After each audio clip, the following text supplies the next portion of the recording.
All right, there. Thank you, Brian, for that opening. Okay, so today we're going to learn some Photoshop automation tricks that will make your life a little easier. I don't know if at work, but maybe at home. I don't know. So as you can see here, I saved a bunch of pictures of myself, and you know, most times as a photographer you'll have like 300 photos, and you need to, you know, do something to all of them. So you want Photoshop to kind of do that for you. So let's go ahead and open up a picture here, and what I'm going to do is choose a new action. I'll name it Voss, and the second I hit record, it's going to start recording me. So I don't like that, and I don't like that color there, so I'm going to change that to let's say, you know, colorize it. Let's go green. Okay. I like that. I like that. Thanks. Let's say I want to go 300 by 50. You know, if we were doing medium squares. Coupons. Or whatever.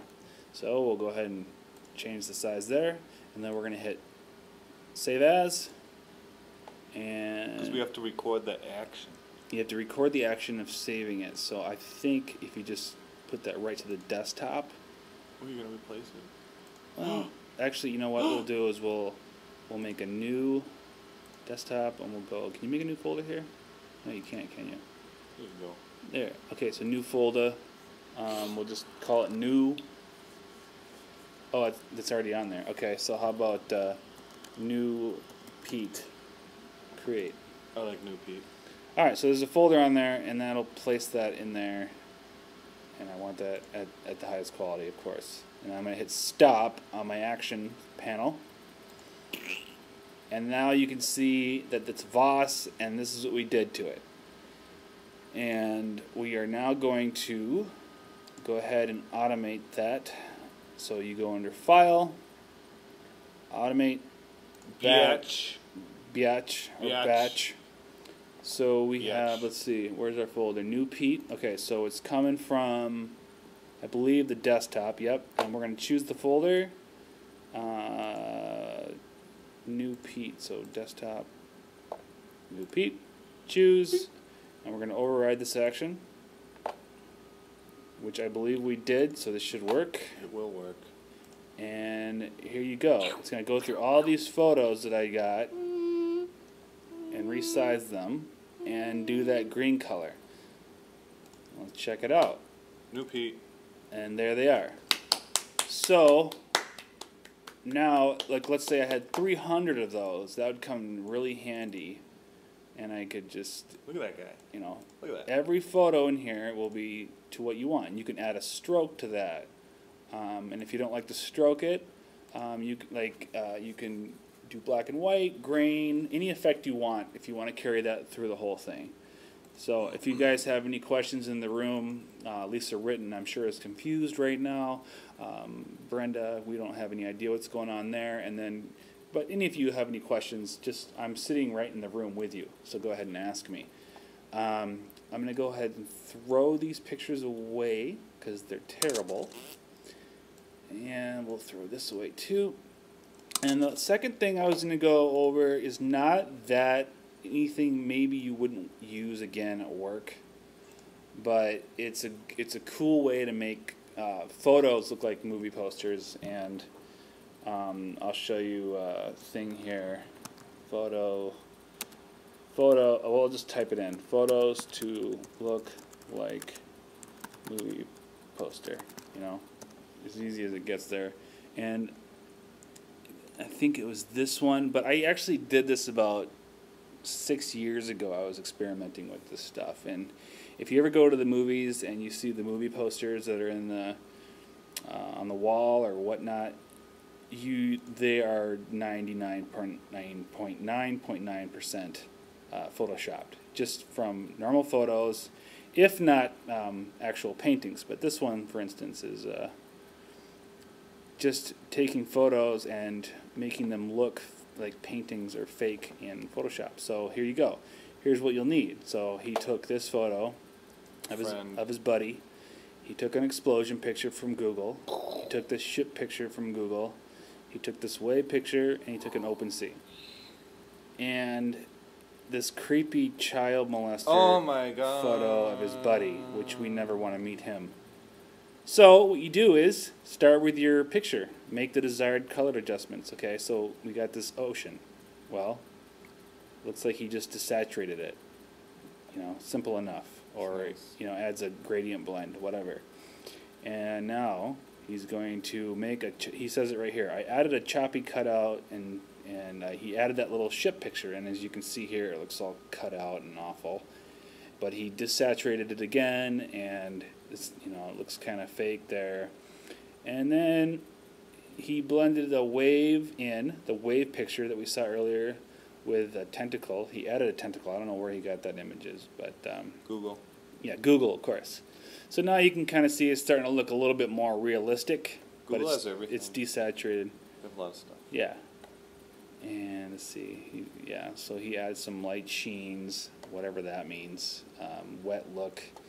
Threw in some color tints, and it's starting to look a little bit more movie posterish. And then you add some noise, which we all know is just fake grain.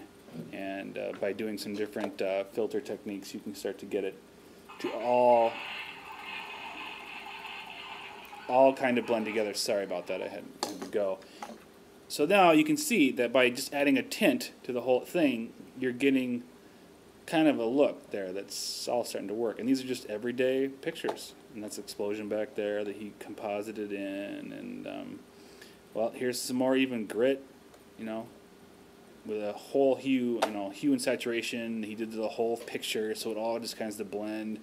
And then more green, and just the more you play with it, you'll see, you know, you'll start to get that. And he obviously did that with this guy's face here. Kind of photoshopped it in, but I'll go over my thing that I did. But so here's the finished product. It's not that great, but it kind of gives you an idea of what you can do with pretty much any image, whether it be from Google or something you took yourself. But it's pretty much, this is the case with all movie posters. Now in the case of the guy who does, I believe it's, let's see, Raiders of the Lost Ark. He is a very famous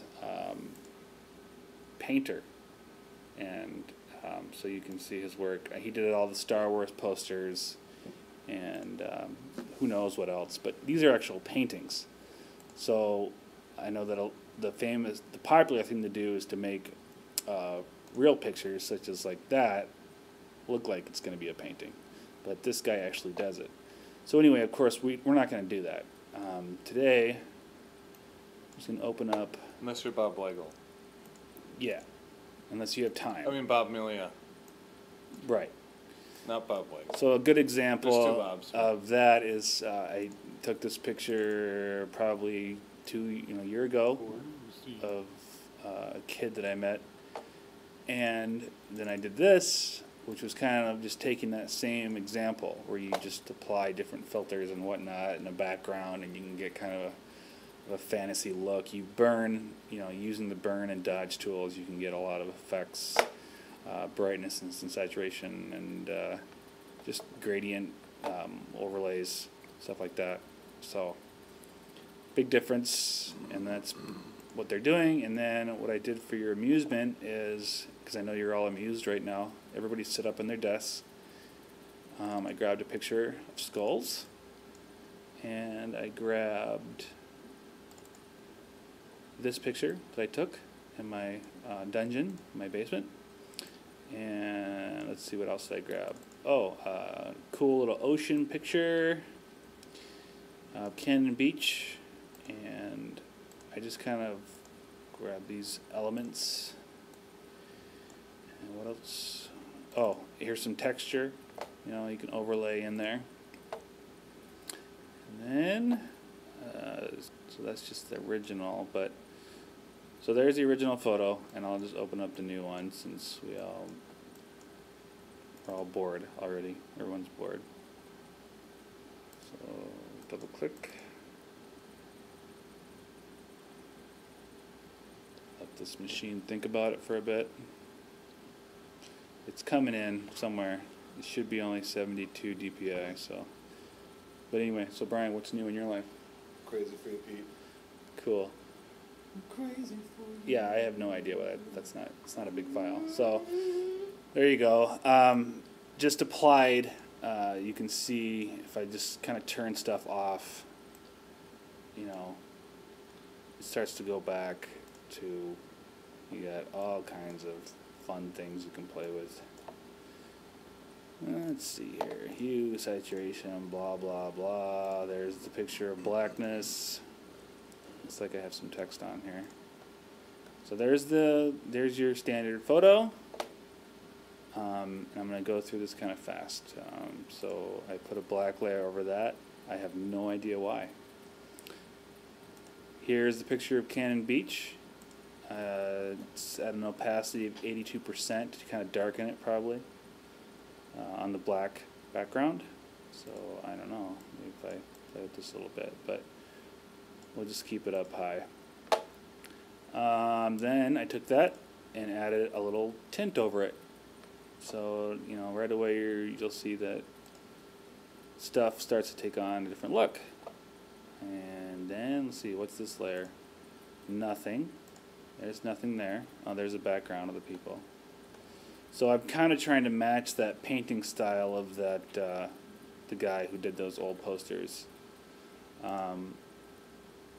So we'll turn that off for now. So then here's some skulls, and obviously I did a blending mode of hard light. You can go normal, and you just have those, you know, skulls in there. But I wanted them to blend in a little bit better. And here's some more skulls. I'm not sure if I kept those in the final composite, but why not? We'll just keep them in there. And so then here's the family, which I added a outer glow to, and I gave them an unsharp mask, which is kind of popular to kind of get the more painterly effect. Let me go back to Photoshop here. Why am I still in Finder? Anyway, so if you all know what an unsharp mask is, it's just it's a selection in Photoshop, and it just kind of gives photographs a painting look, and it's fun to play with. So do it. And then here's some more brown to give them more blended looks. If I turn this off and on, you can see that they kind of start to blend in, and so they have the outer glow. And then here's that paper texture. I throw that in there, and it kind of gives it that gritty paper burnt look. And here's burnt corners. We all love that look, the halo effect. And then I wanted to put a fake name in here, so I put some black on the bottom, gave it an original title, and then just put some fake text in there. So it's just a thing you can do if you have nothing to do with your life, is make fake movie posters. It's also a good way to figure out how blending modes work in Photoshop, and making ordinary everyday objects look fun. Obviously you could use this if it was like a 300. Where are you going? Brian's already leaving the room. But we're going to wrap this up here. God damn it. You can do anything you want, and that is that. And we will take questions now. Brian will take all the questions, so I'm going to stop recording.